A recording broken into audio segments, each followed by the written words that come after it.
तू पहा. वाडमित्यं ब्रवीत राजा मनुष्यसवासुदा पश्यैतां नृसहस्राणां बहुनां रघुनंदना. रामाने ते धनुष्य हाती घेतलं, सहज खेळ म्हणून हाती घेतलं आणि खेळ म्हणूनच त्याला वाकवलं आणि प्रत्यंच्या म्हणजे दोरी लावली. ते प्रत्यंच्या लावायला जे वाकवलं ते मधातून तुटलं. आरोपित्या मौरींचे पुरितनाम तद अरे भंज भंजन झालं त्याचं. धनुर्मध्ये नरश्रेष्ठो महाशय मधून तुटलं. आवाज तत्स शब्दो महान असणे ढोस म्हणजे पर्वतही कापायला लागले. भूमीत उद्वेग निर्माण झाले. वज्राघातासारखा आवाज झाला. मुनिवर विश्वामित्र आणि लक्ष्मणासहित राम हे सोडून जनक सोडून जेवढे लोक होते सगळे मूर्छित झाले. काही दृश्य अशी असतात साधारण जीवाला पाहत नाहीत. दुःशासनाला खाली पाडून उजवा गुडघा त्याच्या छातीवर ठेवला भीमाने. भयंकर आवेश आणि रोष होता. द्रौपदीचे केस मोकळे होते. मी दुःशासनाचा वध करून ज्या हाताने त्यांनी तुला केस धरून ओढत आणला ना सभेत, त्याच्या रक्तानं मी तुझे केस माखून मग वेणी घालील असं बोलले होते भीम. प्रतिज्ञा होती त्यांची. दुःशासनाच्या छातीवर गुडघा टेकून काय त्यांच्या मनात आलं, त्याचा एक हात तोडला, मग दुसरा म्हणजे तोडला म्हणजे तलवारीनं तोडलाच नाही, उपसून टाकला. तोडलंच होता आणि शेवटी खड्ग काढलं, अट्टहासानं आवाज केला आणि या नाळावर तलवार ठेवून रक्ताचा कारंजा उडवला. चर्र धार वर आली की तोंडात घेतली, हात भिजवले. ते दृश्य पाहिल्यानंतर भीष्माचार्य तर नव्हतेच, द्रोण होते, कारण द्रोण पर्वत आहे.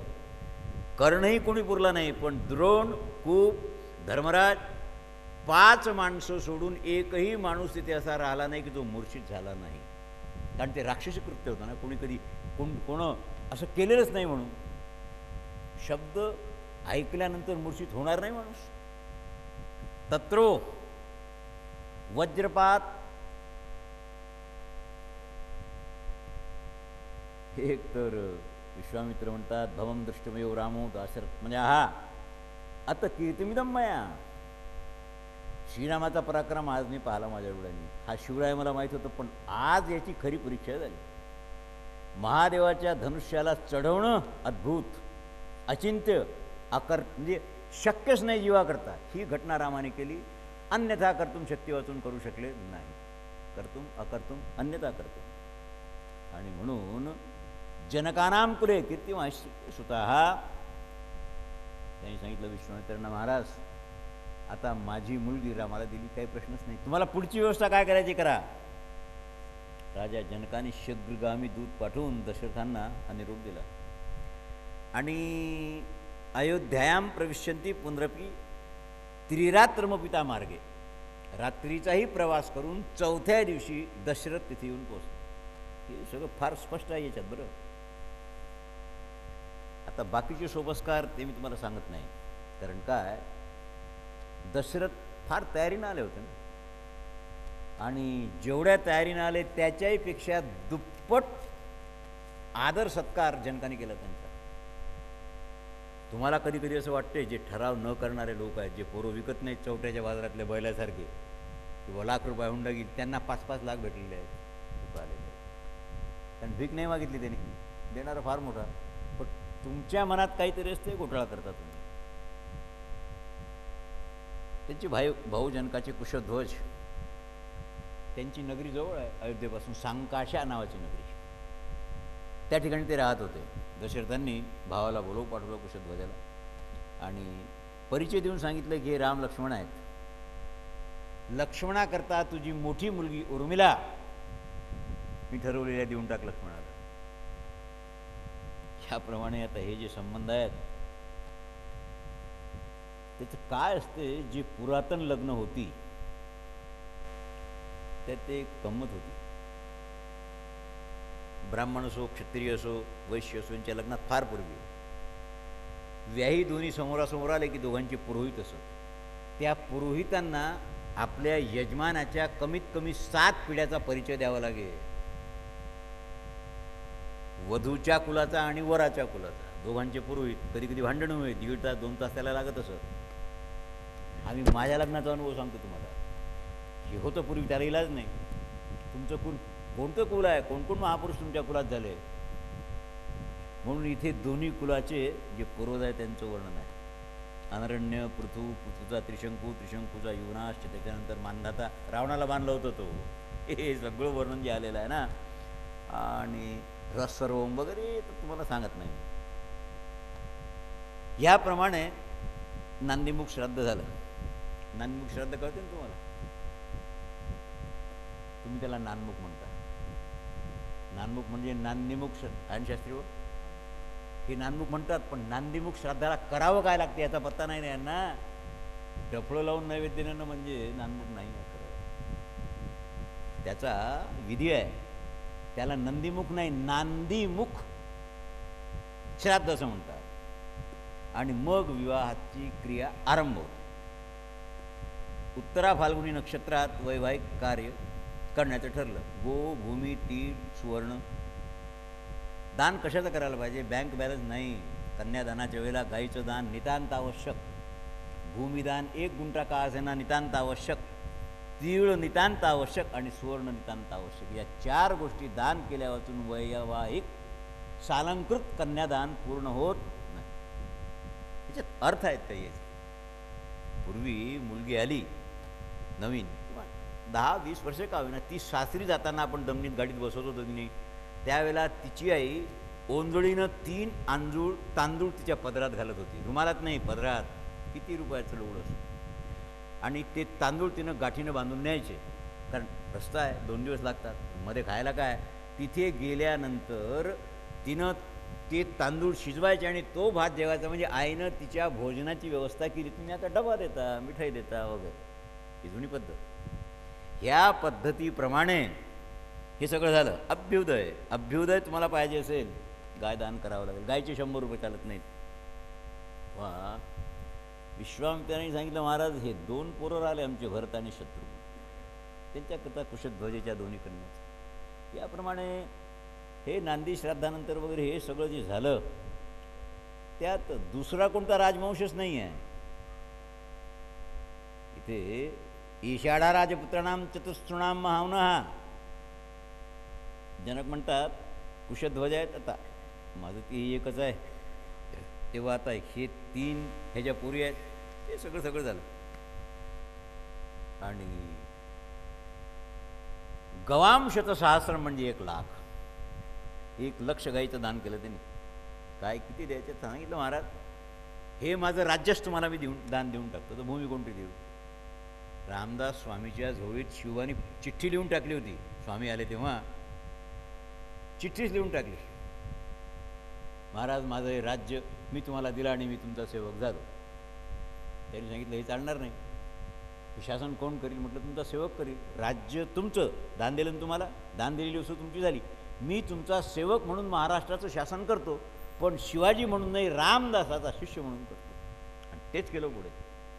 कारण दान दिलेली वस्तू पुन्हा परत नाही घेता येत. प्रतिग्रहिताम स्वधर्मम प्रतिपद्यश्च कृत्वा वैवाहम. उत्तम विवाहाचे जे विधी किंवा हे सगळं आहे. ते काही राजकुमार होते, त्यांनी भरताला काय त्या मामा होते पिताजी, फार मोठा माणूस, सर्व लक्षणांनी युक्त, तमेव उक्ता.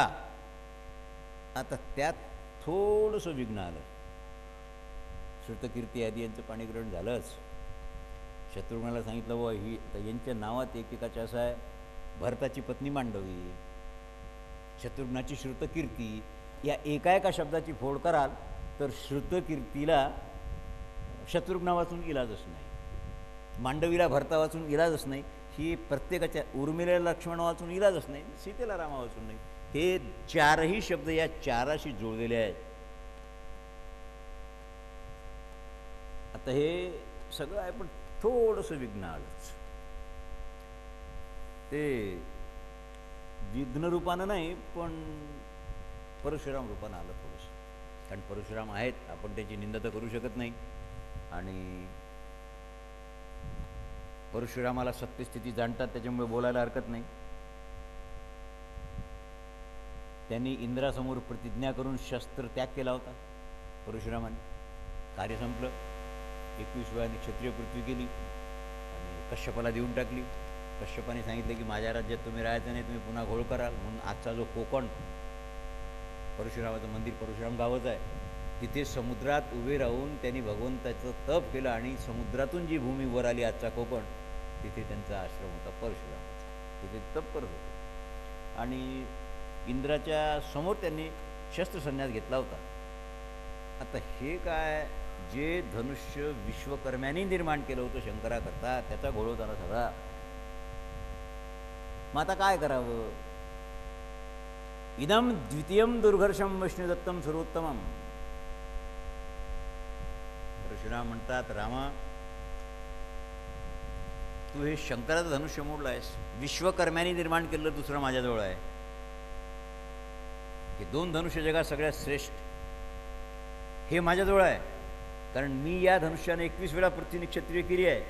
त्रिपुरासुराकरता शंकराचं होतं आणि क्षत्रिय नाशाकरता माझं होतं. आता तू एक काम कर, हे धनुष्य मी तुला देतो. तुझ्यात बल असेल तर तू याच्यावर प्रत्यंच्या चढून दाखव. तू त्याला प्रत्यंच्या लावली, माझ्या धनुष्याला प्रत्यंच्या चढून बाण लाव. राम तर एक बाणी आहेत. समान सारम काकुष्ठम रौद्रेण धनुष्यात हिमत. थोडासा डोळा लाल झाला रामाचा. क्रोध नाही आला, पण डोळ्याचा कोपरा थोडा लाल झाला. धनुष्य हाती घेतलं, त्याला नमस्कार केला. सत्यवादीत श्रेष्ठ आहेत राम. आणि त्यांनी सहज दिलेनं ओंकार मात्रानं शिव तर काय, दोन्ही सारखेच आहे सगळे. कोणाचं काय सांगावं. शस्त्रम धनुष्य आहे, तुला चढवावं लागेल. हेही धर्वर रूपातच माझ्याजवळ होतं, कारण ऋषिकांनी दिलं होतं. यज्ञ मी केलेला आहे. पुण्यकर्म महात्मा कश्यपाला दक्षिणारूपानं पृथ्वी दान केलेली आहे. म्हणजे स्वतःच्या दानाची महती झाली तुझी. मी पृथ्वी जिंकून कश्यपाला दान केली, म्हणजे माझ्यासारखं दान कोणी केलं नाही वगैरे. रामाने धनुष्य हाती घेतलं, पण बापाच्या गौरवाचं लक्ष ठेवलं. पहिल्यांदा दशरथाकडे पाहिलं. दशरथांनी नेत्रपल्लवीनं नेत्रानं आज्ञा दिली, धनुष्याला प्रत्यंच्या लाव. मग हात लावला. बाप समोर आहे, त्याच्या आज्ञावरून काही करता येत नाही. राम राम म्हणून राम चांगले आहेत प्रत्येकाने असं नाही होत. सूक्ष्मता रामायणाची काय आहे. नेत्रानंच विचारलं दशरथांना, बाबा धनुष्यावर प्रत्यंच्या लावू काय? यांनी चॅलेंज केलं आहे. त्यांनी येस म्हटलं डोळ्यांनी. तुम्ही म्हणता की नाही, तुम्हालाही म्हणता येते. अनादर नाही केला पित्याचा. पित्याला न विचारता धनुष्य हाती घेतलं असतं तर पित्याचा अनादर झाला असता.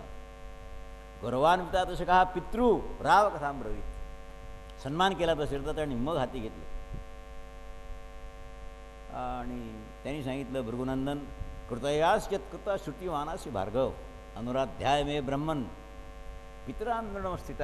शहाणे माणसं कधीही बदला घेत नाहीत. जे वीर पुरुष आहेत ते प्रतिशोधाच्या भानगडीत पडत नाहीत. तुम्ही आमचा क्षत्रिय वंश 21 वेळेला नष्ट केला, म्हणून तुमच्याकडे पाहिल्यावर तर मला चित्तात रोष निर्माण व्हावं, पण होत नाही. कारण आम्ही सज्जन आहोत. सज्जन कधी बदला घेत नाही. मंब्या गोसाळ्याचा हात धरला काय तू कुंवरायाने? त्यांनी जर हात धरून ओढला असता तर बुडा जागेवर मेला असता. तो म्हातारा होता. तुकाराम महाराज तरुण होते. प्रतिशोध नाही. त्याच्यानंतर कधी वाटी गेलं काय त्याच्या? कधी नाही. ते मंबाजी म्हणत असत आणि तो तुकाराम महाराजांना तुक्या म्हणत होता. तरीही ज्यांच्या चित्तावर रेष नाही उमटली रागाची. मी क्षत्रिय धर्मात युक्त आहे, तुम्ही ब्राह्मण आहात. अवजानासी मेततः पश्चिमेत पराक्रमम. तुम्ही मला असमर्थ जाणूनच माझ्या हाती धनुष्य दिलं आहे ना. वैष्णव धनुष्य माझ्या हाती का दिलं? यांनी शिवधनुष्य चढवता चढवता मोडलं. म्हणून याच्यात एवढं सामर्थ्य नाही. मी क्षत्रियाचा बच्चा आहे. मी कधीही मदतीची वाट पाहणारा क्षत्रिय नाही. स्तुती नाही केली स्वतःची, धर्म सांगितला. अभिमन्यू 16 वर्षाचा असताना ज्यावेळेला चक्रवात शिरला त्यावेळेला मरेपर्यंत मागं उलटून पाहिलं नाही. माझा बाप आला काय, काका आला काय, म्हणा कोणी मदत करणार आहे का? कोच नाही, कोच नाही. खरा क्षत्रिय. द्रोणाचार्य म्हणतात, अहो आश्चर्यम, 16 वर्षाचा बच्चा आम्ही 6 माणसांनी मिळून एकट्याला अधर्मानं मारलं, पण ज्यांनी मागं उलटून पाहिलं नाही, मदतीची आशा नाही केली. हा अर्जुनापेक्षाही एक पाऊल पुढे आहे. द्रोणाचार्याला बोलावं लागलं. तू असमर्थ मला जाणून तुम्ही मला हे चॅलेंज केलेलं आहे, मला स्वीकार आहे, कारण ब्राह्मणाची आज्ञा आहे, तुम्ही ब्राह्मणात. इत्युक्ता राघव हा क्रुद्धो भार्गवस्य बरायुधम शरम ते प्रत्याहकम असताना. आणि थोडीशी गंमत केली रामाने. परशुरामाच्या हातून धनुष्य तर घेतलं, बाणही घेतला त्यांचा, आणि त्यांच्यात परशुरामात जी वैष्णवी शक्ती होती, हे तुम्ही कोणा रामायणकाराकडून ऐकलं आहे का? प्रतिजाग्रहा हस्तामल्लू पराक्रमम. ज्या वैष्णवी शक्तीमुळे भगवान परशुराम अवतार आहेत, ती वैष्णवी शक्ती विष्णूची आहे, महाविष्णूची आहे. ती वैष्णवी शक्ती ओढून घेतली. आता परशुराम काय राहिले? फक्त तपस्वी. ज्या शक्तीच्या बलावर 21 वेळा पक्षी क्षत्रिय केली, ती वैष्णवी शक्ती आकर्षण करून घेतली रामाने. बरं महाराज, नवीन ऐकून राहिले ना? म्हणून आरोप्य सधनु राम हा शरम सज्ज सकार ज्यामत दग्नम ततो रामम रामा क्रुद्ध. धनुष्याला चढवलं, एका क्षणात डोळ्याचं पातळ होते तेव्हा बाण लावलं त्याला. धन्य आहेत, धन्य आहेत, धन्य आहेत म्हणतात.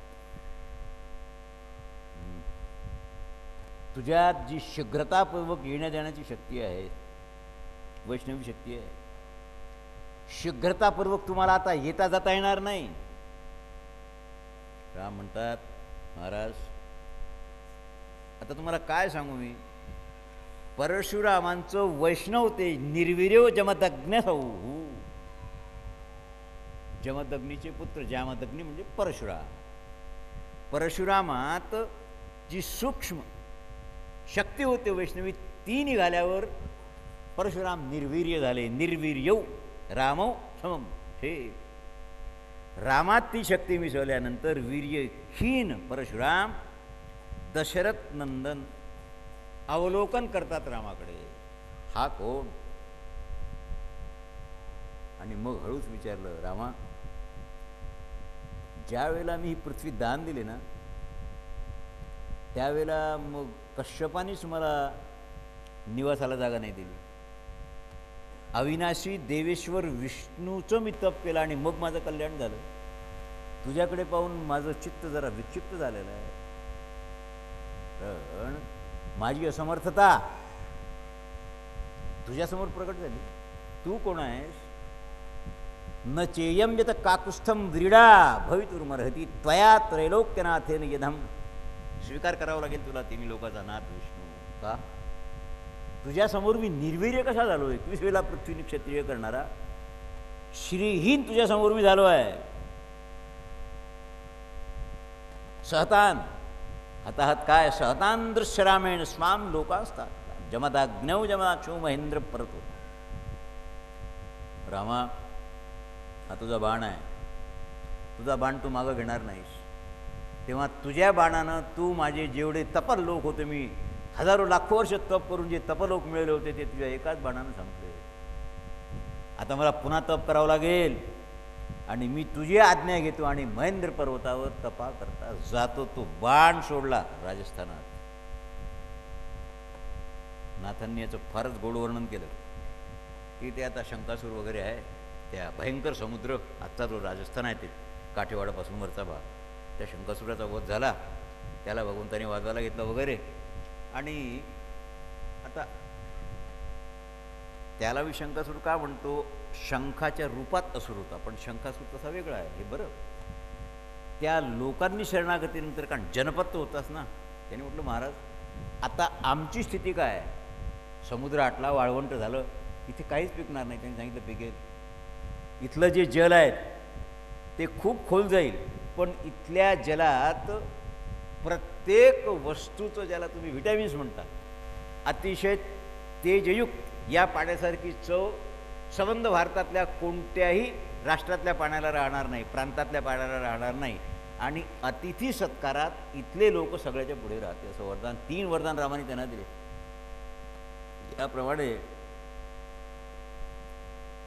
हे आता प्रथम कांड आहे, बालकांड. मी तुम्हाला सांगितलं, बालकांडानंतर वाल्मिकींनी अयोध्याकांड सांगितलेलं आहे.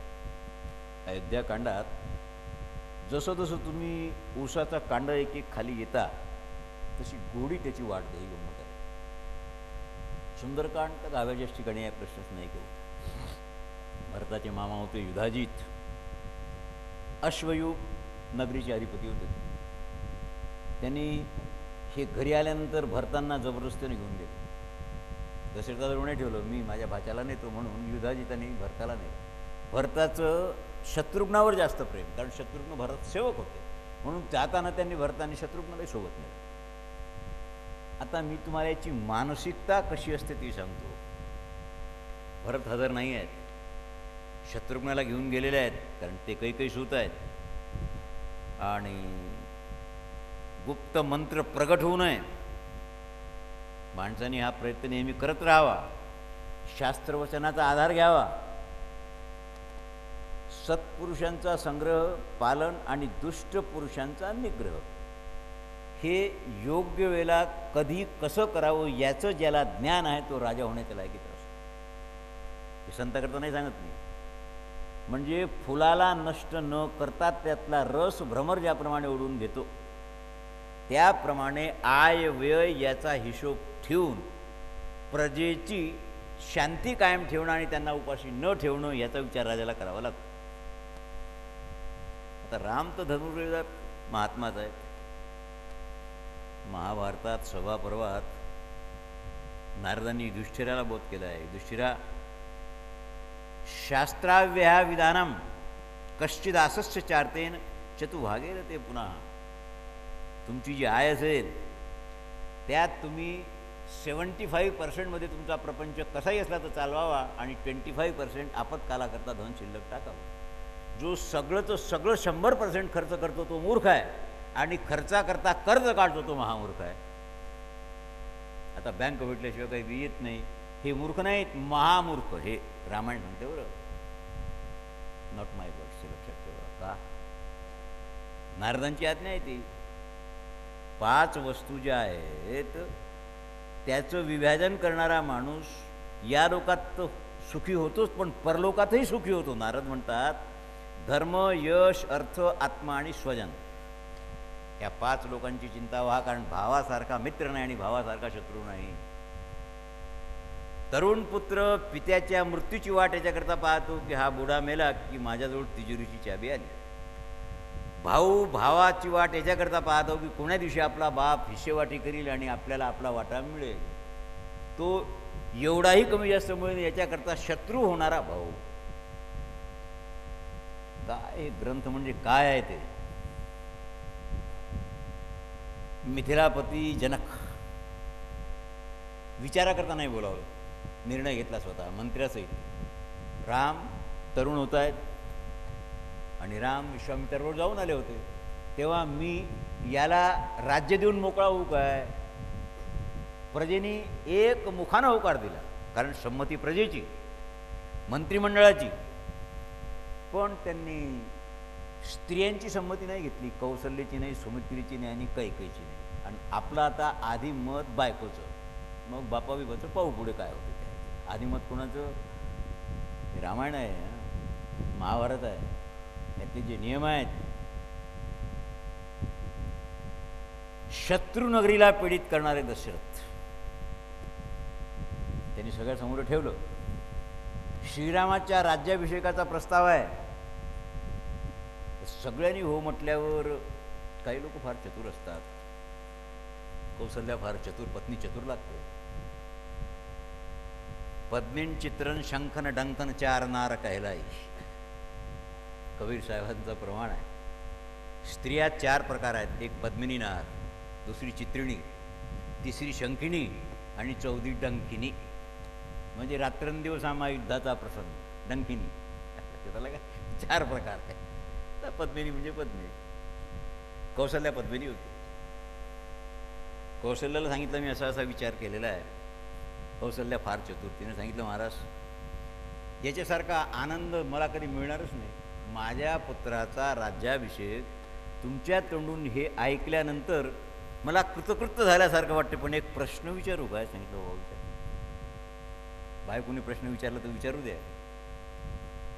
तिनं म्हटलं की दशरथ हजर नाही रे, भरत हजर नाही आहे आणि राजा दशरथ निर्णय घेतो रामाच्या राज्याभिषेकाचा. भावाचा राज्याभिषेक आहे, भाऊ 3 दिवसाच्या यात्रेवर आहे, 3 दिवस लागतात. तर याच्या मामाच्या गावाला शीघ्रगामी दूत पाठवून वशिष्ठांनी जो मुहूर्त काढला त्या मुहूर्तापर्यंत भरत शत्रुघ्न येऊ शकणार नाही काय. दशरथाने सांगितलं, कौसल्ये तुझं म्हणणं बरोबर आहे, पण मला आता राज्याभिषेक करून टाकू दे. काय चातुर्य आहे दशरथाचं.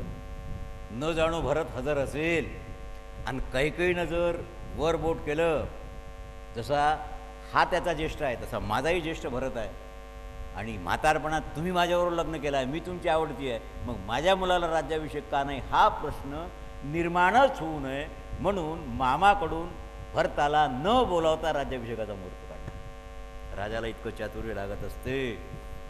आणि हे मोठे मोठे महाराज लोक आहेत ना, आम्ही आहोत त्याच्यात. आम्हाला हे सगळं तुम्हाला सांभाळणं इतकं कठीण आहे. काट्यावर चालणं सोपं आहे, तारेवरची कसरत सोपी आहे, पण शिष्यगणात चतुर अचतुर मूर्ख शहाणे सगळेच असतात. त्याला सांभाळणं माझ्या मते याच्या एवढं कठीण कर्म साधू लोकांना कोणतंही नाही.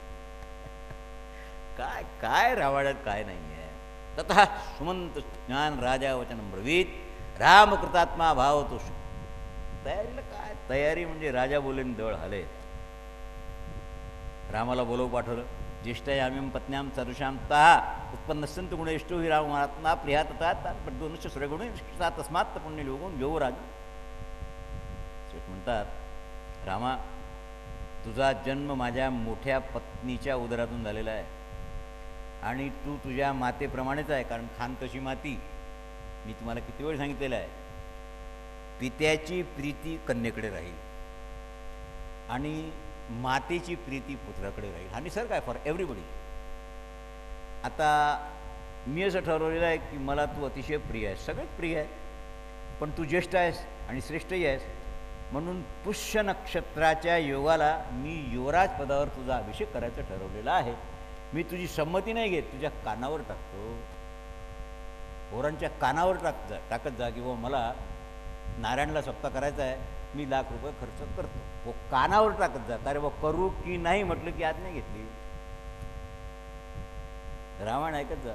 सुमंत्रद्वारा पुन्हा रामाला बोलवून त्याला नियम सांगितले, कारण उद्या राज्याभिषेक करायचा आहे, पुष्य नक्षत्र सुरू होईल, त्याच्या आधी तू भूमी शयन कर, सात्रीवर पर्यंकावर सोन्याच्या झोपायचं नाही, भूमीवर घोंगडं टाकून त्याच्यावर झोप आणि ब्रह्मचर्यानं रात्र काढ. हे नियम सांगितले दशरथांनी त्याला रामाला, कारण उद्या तुझा राज्याभिषेक आहे.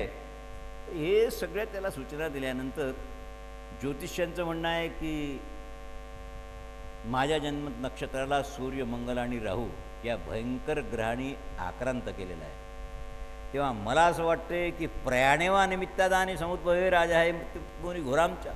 मला असं वाटते की असे नीच ग्रह एका राशीला आले तर माणसाचा अंतकाल जवळ येतो, दशरथ म्हणतात.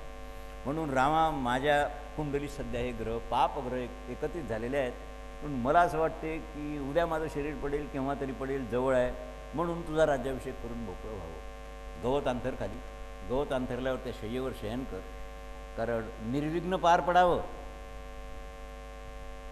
आता रामही काही त्या बाबतीत बोलले नाहीत, परंतु धर्मपरायण सत्पुरुषांचं जे मन असते ना, तेही कधी कधी संशयानं ग्रस्त होते. सतांच धर्मनित्यानाम कृशोविताच राग, अंडरलाईन श्लोक आहे अर्धा. जे संत आहेत, जे श्रेष्ठ पुरुष आहेत, दशरथ म्हणतात रामा धर्मपरायण सत्पुरुषांचं मन ही कधी विभिन्न कारणामुळे रागद्वेषादीनं संयुक्त होते असं मला वाटते. का वाटते सांगितलं तर दॅट इज गॉड नोस. आणि मग त्याला सांगितलं मी तुला नियम सांगितले त्याप्रमाणे तू वाग. काय मला समाचार ऐकल्यानंतर सुमित्रा असो की लक्ष्मण असो की सीता असो कुणीही असो, चित्ताला आनंद देणारी वार्ता.